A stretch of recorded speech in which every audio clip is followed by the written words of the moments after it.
อยู่โดนแล้วอยู่โดนแล้วบ่อยากฉะนั้นบ่อยากให้เขาไปหาได้สิเมื่อนำเขาดอกคันเข้ามามันได้ชิเมื่อนำเขาเลยบ่แม่นคันถึกจะถึกสเปคแล้วชิเมื่อเลยบ่นางแม่นบ่อยากคันผู้บ่าวถึกสเปคในเมื่อนำเนาะแม่นฉันบ่ได้ผัวแล้วเนาะ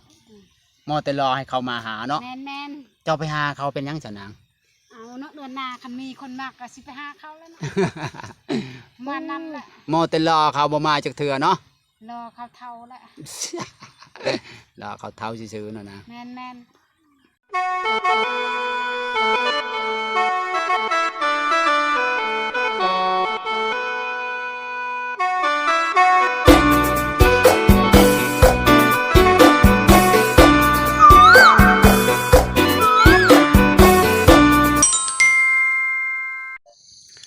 กับสบายดีหรือว่าสวัสดี FC พังไทยพังลาวหรือว่า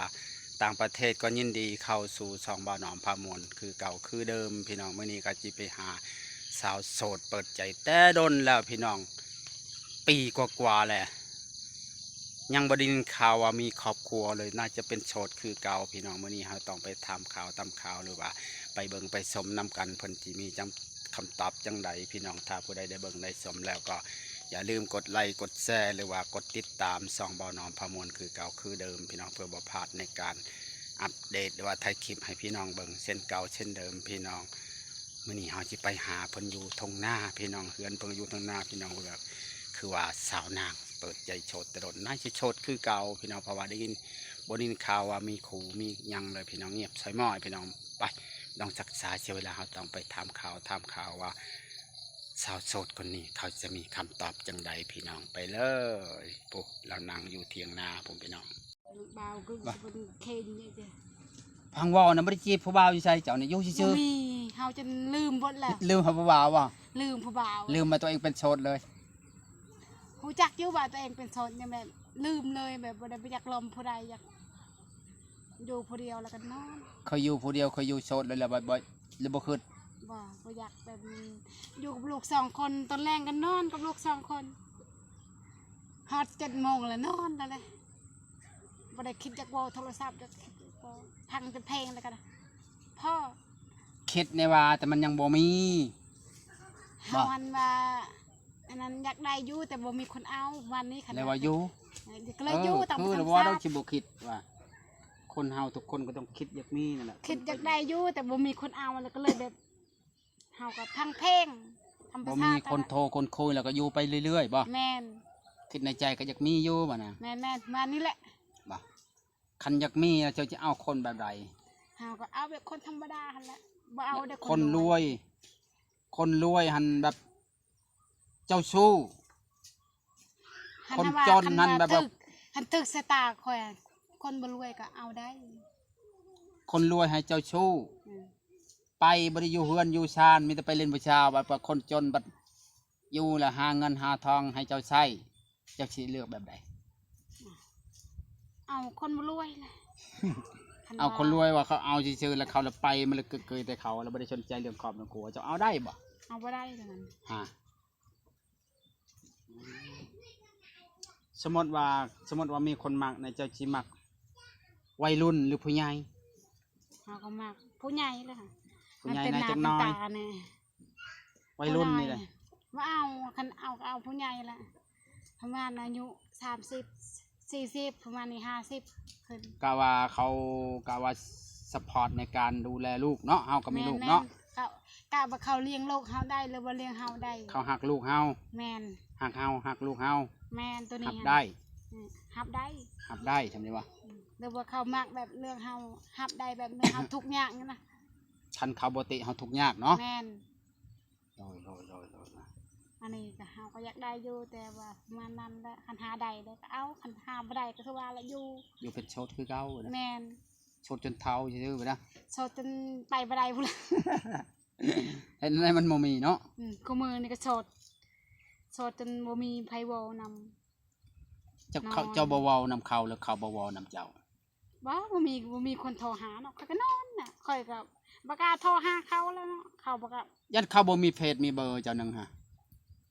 มันก็มีลายอยู่แต่เขาบ่มักเฮาขี้ลายบ่ บ่เดี๋ยวนี้ยันบ่คนบ่มีเฟซเจ้าหั่นนะจุว่ามีอยู่คนสนใจเจ้าแต่เขาบ่มีเฟซบีละมีเบอร์เจ้าฮะ เนาะคัน เฟ นี้ ซเจ้าหันบอกเขาดูเฟซเจ้าหันเพ สา จ วนางตัวนายเป็นภาษาไทย สาวนางตัวน้อย แม่น พิมพ์มัน โซ เป็น เดอ ภาษา ร์โซ ไทย เดอร์สาวนางเป็นภาษาอันตัวไทยอันนี้สาวนางตัวน้อย สาวนางตัวน้อยบ่ แม่นสาวนาง คน ตัว ว่า น้อย ผู้ใดสนใจ ผู้ใดสนใจก็ทักมาเด้อ บ่จำกัดอายุ แม่น 30 เอาเบิดนะ 25 26นำเอาว่า เอา จำ เบิด เจ้าจำกันก็เอา เอาเบิด โดย หรือว่า ฮอ ผู้ ด เฒ่าก็ 50สูง คั สุ น ด ดาวอันผู้บ่าวเกาหลีหั่งมักผู้บ่าวฝรั่งหั่งมัก สูงสุดบ่เกิน50เนาะ เอาเบิด 50ลงมาเนาะ แม่น ลง พ มา ลังหั่งแบบ 20 พลังอันเท่ากว่านั้นก็เอาได้อพลัง 30คำพลังเท่าก็เอา หั่งมัก พลังแล้วเขามีเงินบ่ บ่แม่นว่ามีมา นั่นสมมุติว่าเจอพลังจนก็มีได้นาง บ่อันนั้นบ่มีเฮาบ่แม่ถึงบ่พลังรวยแล้วบ่รวยเฮาแบบ หัง ถึ มั ง ก สตาร์หานาพลังให้ จังมักบ่ได้พลังมันคือคนเฒ่าในคงโขยอยู่ บ่แบบนั้นมันหล่ออะไรเฮามาเบิ่งว่าเท่าก็หล่อเฮา โอ้ยคงโคยปันแมกกะปูนี่หยัง บ่เฮาเบิ่งพลังอยู่แถวเวียงมีแต่ผู้หล่อ ป่ะ ๆแม่นเฮาไปตอนนั้นมีแต่พลังไปไกลหลักตอนนั้นฮะมีแต่พลังดำพลังขาวมีเบิดวันเฮาอยู่ค่ะ พลังดำก็รอบ่ พลังดำก็รอดอกแบบถึกสตาร์ไฟจะตามมัน สีดำไปดำพลังดำก็รอ วัน จะ เฮา ว่า อยู่ไกลหลักคันตอนนั้นนะฮะไปป้ามึงแต่พลังพอแรกก็แบบเขาเปิดให้พลังเลยอยู่ทัน บ่ตอนจำเจ้าไปตอนนั้นไป2คนไกลหลักบ่ แม่น ไปหาผู้ใดตอนช่วงนั้น ไปหาเอติก ไปติ๊ก อืม ไปติ๊กแล้วไปรีวิวอีหยังนะฮะ รีวิวสินค้าเราแบบเท้าวันนะให้ทาแล้วแบบเท้าจะขับหันจะขับหัน สิครับคัดผิวเพิ่นบ่ไปเวียงกำนันไปรีวิวสินค้าให้เขา แม่น มันเป็นที่เฮาบ่พรเอามาแบบนั้นเห็นบ่ แม่นคืออันนั้นว่านั่นแหละ สิครับนี่เราไปสั่งไว้สิครับคัดผิวบ่ตอนนั้นเขาก็จำบ่ได้เลยเนาะ แม่นแม่น ไปจักมื้อบัดนางไปจังนะ ไปตอนนั้นลายมือเลยเป็น2 อาทิตย์เดียวไปตอนนั้น พอดนเลย แต่นอนกับเพื่อนเขาไม่ได้เช่าห้องแล้วบ่า เศร้า เขาเช่าให้นอนข้างใน แม่น อยู่กันจักคน 2 คนเกหลัก เขาเช่าให้อยู่กันได้ แม่น ห้องคักซ้ำบ่ห้องเขาอยู่อ่ะ มันกลัวน้ำเลย ฮะ มันนั่นแหละ ห้องแอร์ข้างใน แม่น คักอยู่บ่อยู่ แถวนั้นนั่นยังมีตลาดแถวนั้น อยู่ใกล้ตลาดใครแน่เฮาลงชื่อกินได้เนาะ ม่วนแถวนั้นยังมีตลาดต้นตะเบือแล้ว ตอนแร ต ง อนแรงแล้วว่าบ่เทิกเนาะตอนแรงเลย ตอนแรงกันเลยยังตลาด แม่นเลาะยางตลาดแล้วก็ไปนั่นไปกินไส้ จะน้อยเขาว่ามีงานนี่ดูเวียงโป๊คนหลายเนาะ โอ้เฮา จะน้อยนี่มีงานนี่อีกวันที่เท่าไรเขาว่านี่มีงานเวียงคักอะไรว่าเฮาไปตอนนั้นเนาะ โอ้เฮาไปตอนนั้น คนหลายโพดก็บ่จักแนวเนาะ กระเทยนั่นกระเทยนั่นแล้วทักมาหาคอยได้กระเทยนั่นตอนเราไปเฮ็ดผมให้คอยตอนนั้นเด้อ บ่มีบ่เขาบ่ได้ทักมามีงานขึ้นนะเวียงเนาะพอ อั ขึ้น นกระ นะ เทยนั่นเราทักมาหาคอยว่าเราว่ามีงานนวดงานนวดงานนวดนั่นนะจักนวดผู้ชายหรือว่านวดผู้หญิงเขาบ่ได้ถาม เข้ามาได้ เมื่อกี้นี่แล้วว่าอันนั้นเมื่อกี้นี่มื้อนั้นหั่นแล้วว่าสิน้องลงมาว่าสิไปลงไปเฮ็ดงานนำกันหักงานนวดเหรอหานวดนวดผู้ชายล่ะ งานนวดเฮ็ดงานนวดเฮ็ดเป็นว่างานนวด อ้าวก็นวดขานวดแขนเขาบ่เป็นนะเพิ่นเขาได้ยินเราเว้าหั่นแล้วว่าสิคันสิลองก็ลองแล้วว่าค่อยถามเราว่ามีบ่งานแล้วว่ามีงานนวด ยังว่าจะมาลงไปรีวิวสินค้าให้เขาคือ แล้วว่าลองถามเบิ่งก่อนคันซอกหาให้มีแล้วสิให้แบบเช็ดไปหาดอกแล้วว่าตอนนั้นเราไปเฮ็ดผมไม่เคยนะตอนนั้นเคยลงเวียงนะติดตามนะติดต่อแล้วให้เราไปเฮ็ดผมไม่เคยแต่ตอนนี้คนมีเฟซเรา เป็นยังไงจะบ่ได้ลงในว่า TikTok จ้ะ เอาลง ลงคู่มือป่ะ ลงคู่มือ ลงมือหนึงจักคลิป เดี๋ยวก็มือละ2 คลิปมือละ3 คลิปประมาณนี้ คนเบิ่งคือเก่าอ่ะ เบิ่งคือเก่าหั่นล่ะ คนนี้ขึ้นเบิ่งหลายอยู่คือเก่า หักบ่คืออันนั้นประมาณบ่ได้เบิ่งลายก็คือบ่วางหันหั่นนะนี่หันเบิ่งก็บ่คือเก่ามีอยู่หั่นแต่บ่ซ้ำนั่น เอาซ้ำตะกี้ แม่นคันเวลาคันเฮามีแบบเสื้อเวียกเสื้องานไว้นี่ก็แบบไปไกลเขาอยากเบิ่งมันนะไปดีอื่นแต่มันเก่าใครๆสิเบิ่ง บ่มีแนวว่า บ่มีอยู่ว่าแบบเขาบ่โหแล้วก็แบบมีคนบ่ช่วยเหลือเฮานะมานี่นะ อืม คันมีคนช่วยเหลือเขาก็สิเบิ่งอยู่ดอกประมาณนี้นะคนเฮาเนาะบ่แล้ว FC กันเนาะ FC ไปก็จังหายมาแล้วบ่นะ ผู้ใดสนใจก็หางานให้ชาวนางเนี่ยเด้อผู้ใดนะ สนางบ่มีงานบ่ แมน FC พังไทยและพังลาวเนาะ สิหางานหยัง งานหยังก็ได้เนาะคันว่ามีงานหยังก็สิไป บ่ไปนั่นได้เจ็บตีนนี่ไป เอาก็เศร้าพุ่นแล้วเนาะ สนางอยากไปหางาน อยู่บ่อนเก่าก็บ่ม่วนบ่มีผู้บ่าวคุย มันก็เมื่อย บ่ อยู่เมื่อยเศร้าเลย บ่มีผู้บ่าวเว้านำเลยจะไปหาเฮ็ดงาน แมน ไปหาเฮ็ดงานก็จำไปหาผู้บ่าวแล้วเนาะ แมน มีงานทำแล้วก็มีผู้บ่าวจีบแล้วเนาะนาง โดย โอ้เหลี่ยมสนางมันธรรมดาแล้วสนางคิด เมื่อ นี่ ย ก็ อยู่ คิด เมื่อ ดี ยเศ เติ ร้า บแล้ว เลย เนาะ เนาะสิไปหาผู้บ่าวเลยเนาะเฮาก็สิไปหาเฮาเองแล้วเจ้าเฮาก็เมื่อยอยู่เลย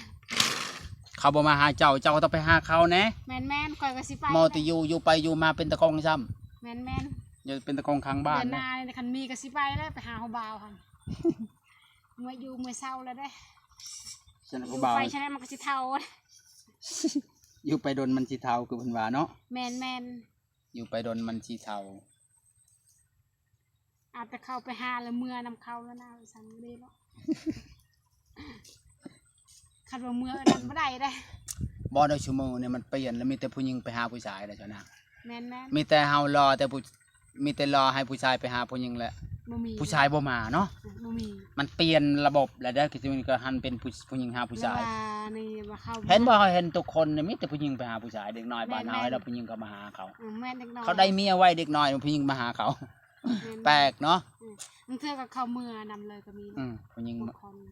ผู้หญิงเมื่อนำผู้ชายเนาะ แม่น เดี๋ยวนี้บ่อยากขอเมื่อนำเลยจะคอยขอนำหลังมาเด้อ อันนี้ค่อยก็สิเมื่อนำเขา ให้คำว่าคอนำหลัง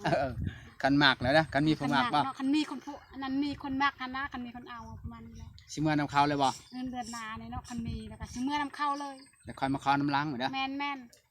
ผู้ใดสนใจก็ทักมาเด้อ ใช้เบอร์โทรเจ้านางมีบ่ เอาแล้วตอนนั้นได้บอกเจ้าเลย ลืมแล้วคอยกัน ลืมนะ ใช้โทรศัพท์จะได้ โทรศัพท์อยู่เพื่อน เอาเบอร์ชาวนางได้บ่นะไปชาวนางเอาโทรศัพท์จะดูจะเอาเบอร์ให้ผู้สาวผู้เบา โดย ผู้เบาเวียงจันทน์ไป โดย ขึ้นไปเอาเบอร์โทรสาวนางขึ้นเฮือนพี่น้องขึ้นเอาโทรศัพท์เอาเบอร์แจกให้ผู้บ่าวโอ้ชมเพิ่นว่าว่าจะได้ผัวเลยได้สาวนางได้สิขอแจกเบอร์ให้ผู้บ่าวกันนะแจกเบอร์ให้ผู้บ่าวฝรั่งพะนาเพิ่นว่ามักผู้บ่าวฝรั่ง นักเป่าพลังเนาะเท่าก็เอา คันผู้บ่าวฝรั่งเท่าเอา แม่น คันลาวและไทยแล้วเอานม แม่น ฝรั่งแล้วเอาเท่าหรือว่าน่ะ เอาได้เบด เบิ่ง นี่ สาวนาง เบ บ่ อร์แจกเด้อ เบิ่งสาวนางขยายเบอร์หน่อยน่ะ ขยายเด้อ ขยายเบอร์ ขยายเด้อเอาตะแคบไปตรงนี้ อ่านดูนะเบิ้งเขาจะอ่านเบอร์ชนางโอ้ยถอยด้วยเนี่ย จิ้ม เบอร์ชาวนาง เก่า 2 930 56143 930 56143เบอร์ชาวนางพี่น้องเป็นเบอร์ลาวเด้อ โซเดอร์โสด ผู้ใดสนใจ เบ ทั อก ร์ มา ชาวนางโสดคือเก่าโสดดนแล้วมักผู้บ่าวเป็นผู้ใหญ่นะจักหน้อย แม่น เพิ่นว่าพี่น้องอยู่ดนแล้ว อยู่โดนแล้วบ่อยากฉะนั้นบ่อยากให้เขาไปหาได้สิเมื่อนำเข้าดอก กันก็มาวันนี้ชิเมื่อนำเขาเลยบ่ แม่น คันถึกจะถึกสเปคแล้วชิเมื่อเลยบ่นาง แม่นบ่อยาก คันผู้บ่าวถึกสเปคในเมื่อนำเนาะ แม่น ฉันบ่ได้ผัวแล้วเนาะมอแต่รอให้เขามาหาเนาะ แม่น เจ้าไปหาเขาเป็นหยังจ้ะนาง เอาเนาะเดือนหน้าคันมีคนมากก็สิไปหาเขาแล้วเนาะมานั่นแหละ มอแต่รอเขาบ่มาจักเทื่อเนาะ รอเขาเท่าแล้ว รอเขาเท่าซื่อๆเนาะนะ แม่น